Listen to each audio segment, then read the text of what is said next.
Hey everybody, my name is Jordan Coleman, and today I want to answer the question for you, who are the Palanqueros of Colombia? A lot of us are probably familiar with this imagery. You've seen the ladies in the beautiful dresses with the fruit balanced on their heads, but we don't know the history or the context. We don't know where they came from. So today, I want to try and answer that for you and tell you a little bit more about these people and how they became cultural icons of Colombia. So originally they were actually victims of the slave trade. They were brought over from Africa into Colombia and, to the Americas. And it just so happened that one of these boats had a shipwreck in the Magdalena River of Colombia, which is when Domingo Biojo saw an opportunity to escape. So he led some of his fellow, kidnappees into the mountains near Cartagena, which is where they settled, and they made their town, which is now called San Basilio de Palenque. They had to fight many battles with Spain to try to maintain their independence. And they actually went above and beyond this. They went out of their way to free slaves from Cartagena and from passing slave boats. And they were so successful at this that in 1713 Spain issued a royal decree to officially grant them their freedom, which actually made them the very first freed slaves in the world. Life was still kind of a struggle from there, so it was actually common practice on these slave boats to mix people from different cultures together. So they didn't have a shared language. It was much harder for them to unify and to mutiny. But despite all of that, they were able to come together, which led to the creation of the Palenque language, which they still use today. They had a limited amount of resources, but the one thing they did have a lot of was fruit. So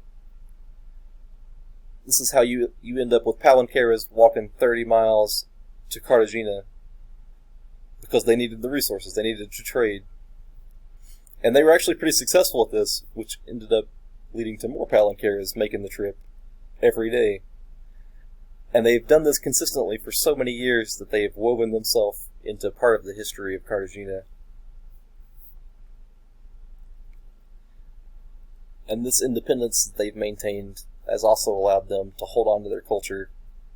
They still dress in, very African-inspired clothing.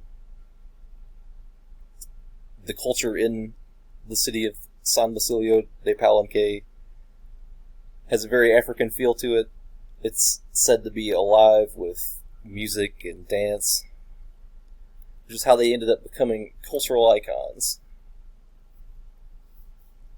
They have traveled for hundreds of years, basically, from their city to Cartagena, and they still do this today. They would sell things like fruits and sweets made from fruits and things like that, using ancestral recipes that have been passed down for hundreds of years. They were even recognized in 2014 by the Gourmand World Cookbook Awards when they had a cookbook published in their native language of Palenque. And then in 2005, they also were declared a masterpiece of the oral and intangible heritage of humanity by UNESCO.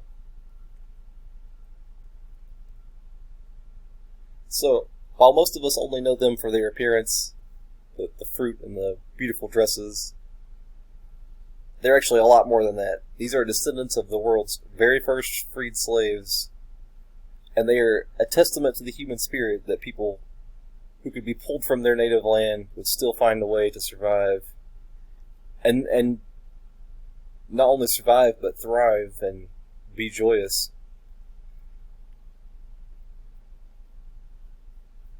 Despite, being plucked from their homeland, they've formed a very unique culture in the city of San Basilio de Palenque. And I would say they're a lot more than freed slaves. These are actually the descendants of heroes who went out of their way to free other slaves.